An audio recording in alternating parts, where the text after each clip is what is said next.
भाजपा का लोकसभा चुनाव को लेकर केंद्रीय कार्यालय का उद्घाटन। मंत्री ने फीता काटकर चुनाव कार्यालय का किया उद्घाटन। सोनभद्र जिले के रॉबर्ट्सगंज 80 लोकसभा चुनाव के मद्देनजर आज केंद्रीय कार्यालय का उद्घाटन किया गया। रॉबर्ट्सगंज में कार्यालय खोलकर बीजेपी ने चुनावी बिगुल बजा दिया है। वैदिक मंत्रोच्चार तथा हवन पूजन के साथ रॉबर्ट्सगंज नगर के शुभ श्री मैरिज हॉल के प्रांगण में लोकसभा चुनाव कार्यालय का उद्घाटन लोकसभा क्लस्टर प्रभारी उत्तर प्रदेश सरकार के मंत्री दयाशंकर मिश्रा दयालु ने फीता काटकर किया। वही कार्यक्रम की अध्यक्षता करते हुए भाजपा जिलाध्यक्ष नंदलाल ने आए हुए मुख्य अतिथि का अंग वस्त्र व माल्यार्पण कर स्वागत किया तथा सभी मंचासीन अतिथियों का स्वागत करते हुए लोकसभा क्षेत्र से आए हुए सभी कार्यकर्ताओं का आभार प्रकट किया। वही दयाशंकर मिश्रा दयालु ने कहा कि लोकसभा चुनाव का शंखनाद हो गया है। पार्टी कार्यकर्ता हर बूथ पर प्रचंड जीत का परचम लहराने के लिए पूरी ताकत से जुट जाएं। उन्होंने कहा, यह चुनाव कार्यालय अब सभी चुनावी गतिविधियों का केंद्र होगा। अब की बार 400 के पार के नारे को साकार रूप देना है। प्रधानमंत्री एवं मुख्यमंत्री के प्रति लोगों का विश्वास बढ़ा है, जिससे लोकसभा के सभी सीटों पर भाजपा जीतेगी और कमल खिलेगा। उन्होंने कहा कि हम सभी कार्यकर्ताओं का काम अब चुनाव में कार्यकर्ता घर घर जाकर लोगों को केंद्र सरकार की उपलब्धियों के बारे में बताने का है। मोदी जी ने हमें जीतों का मंत्र दिया। मोदी की गारंटी पर जनता मुहर लगाएगी। इस बार फिर ऐतिहासिक मतों से कमल खिलेगा। मोदी जी ने सभी कार्यकर्ताओं को पार्टी के अभियानों में जुटने का आह्वान किया। देश के सारे नेता, हमारे देश के यशस्वी प्रधानमंत्री माननीय नरेंद्र मोदी जी ने कहा, प्रश्न पूछा सारे लोगों से कि क्या किसी लोकसभा में प्रत्याशी घोषित हुआ, तो किसी ने कहा कि नहीं। उन्होंने कहा कि नहीं, हो चुका है। कमल हमारा प्रत्याशी है और पार्टी की जो रणनीति है चुनाव को लेके, हमारी सारी संगठन की तैयारियां हो चुकी है। प्रत्येक लोकसभा का अपना एक कार्यालय हम लोग का खुलना था। उसी कड़ी में आज सोनभद्र में रॉबर्ट्सगंज में आज हमारा ये कार्यालय खुला है। प्रत्याशी पार्टी जिसको बनाएगी, अपना हो सकता है, सहयोगी दल का हो सकता है, यह निर्णय पार्टी को करना है। लेकिन हम पार्टी के जो कार्यकर्ता हैं, संगठन है, आपने देखा कि चुनाव के दृश्य से लोकसभा प्रभारी, हमारे विधानसभाओं के लोकसभा संयोजक, विधानसभाओं के प्रभारी संयोजक, जो जिले के प्रभारी हैं, हमारे माननीय मंत्री जी हैं, सारे जनप्रतिनिधि, विधायकगण, तो ऐसे करके पूरा संगठन अब एकदम चुनाव के मोड में है। चुनाव की तैयारियां और बैठकें हमारी लगातार चल रही हैं।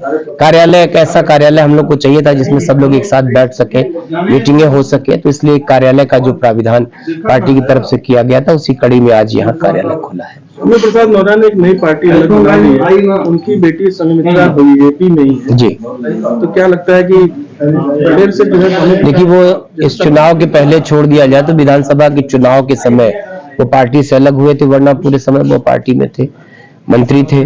तो मुझको लगता है कि कहीं न कहीं से जिनके साथ वो गए, वो सब लोग वहां से फिर से वापस आ रहे हैं। आपने देखा, चाहे ओम प्रकाश जी हो, चाहे हमारे दारा सिंह चौहान जी हो, तो जो सोच के लोग गए थे वहां, कहीं न कहीं से उन पार्टियों की जब विचारधारा से लोग जुड़ नहीं पाते। हमारे यहाँ पार्टी की विचारधारा से जुड़े थे, इतना दिन साथ काम किया है, तो ऐसे लोग को जोड़ना, पार्टी में लेना, ये पार्टी संगठन का काम है। पार्टी संगठन निर्णय करती है, हम सब कार्यकर्ता उसके साथ खड़े हैं। लगातार रामचरितमानस और राम के खिलाफ,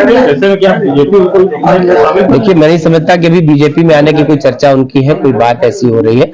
वो सपा से नाराज हुए, जिनके साथ थे वो उनसे नाराज हुए, अलग पार्टी बनाया है। अब आगे वो स्वतंत्र है कि उनका निर्णय क्या होगा। तो जब उन्होंने कोई ऐसे कमेंट किए, आपने देखा कि पार्टी ने उसका सदैव विरोध किया है, और पार्टी ने क्या, देश के जनमानस ने विरोध किया, पूरा उत्तर प्रदेश ने विरोध किया है। तो मुझको लगता है कि वो चीजें अलग है, और संगठनात्मक दृष्टि से पहली बार उन्होंने अपनी पार्टी का गठन किया है।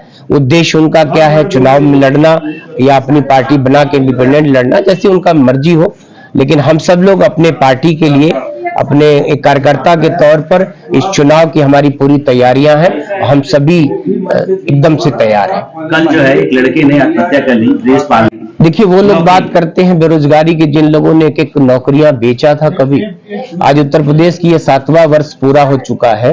इन 7 वर्षों में किसी नौकरी में किसी पद को कभी बेचने का कोई आरोप लगा हो, कोई नौकरियां बिकती दिख रही हो आपको? जिस उत्तर प्रदेश में इतनी बड़ी पारदर्शिता है कि उत्तर प्रदेश के मुख्यमंत्री जी अपने हाथ से नियुक्ति पत्र बांटते हैं। न जाने कितनी नियुक्तियां हुई हैं, नियुक्तियां आपके सामने भी हैं, देख लीजिएगा आप। इसके पहले चुनाव जो नियुक्तियां निकलती थी तभी उनके रेट तय हो जाते थे, बाकायदे उसको बेचा जाता था एक एक पद को। मैं नहीं समझता कि पिछले 7 सालों में किसी को, विपक्ष को भी इस बात को कोई आरोप करने का कभी मौका दिया उस पार्टी ने। इतनी पारदर्शिता, इतनी ईमानदारी से काम करने के बाद आज नौकरियां जो क्रिएट हो रही हैं, बाकायदे उनकी जो परीक्षा प्रणाली है, जो सिस्टम है, उसको फॉलो करके, और एकदम जेन्युइन बच्चे, जो बच्चा पढ़ाई में ईमानदार है, तेज है। आप पिछले दौर में लोगों की नियुक्तियों के बच्चों से जाके मिल लीजिए, और भारतीय जनता पार्टी के इस कार्यकाल में जिन लोगों ने नौकरियां पाया, जाकर उनके मेंटल लेवल को चेक कर लीजिए। पेपर लीक जो हो रहा है उसके ऊपर क्या हो रहा है? पेपर लीक, देखिए, ये सिस्टम में फ्रॉड लोग काम करते हैं, उनके खिलाफ हम लोग कहीं किसी को बर्दाश्त नहीं करते। अगर किसी ने गलती किया तो उसको सजा मिली है, सारे लोग जेल जाएंगे, लेकिन रोक नहीं पा रहे मंत्री जी। रोकने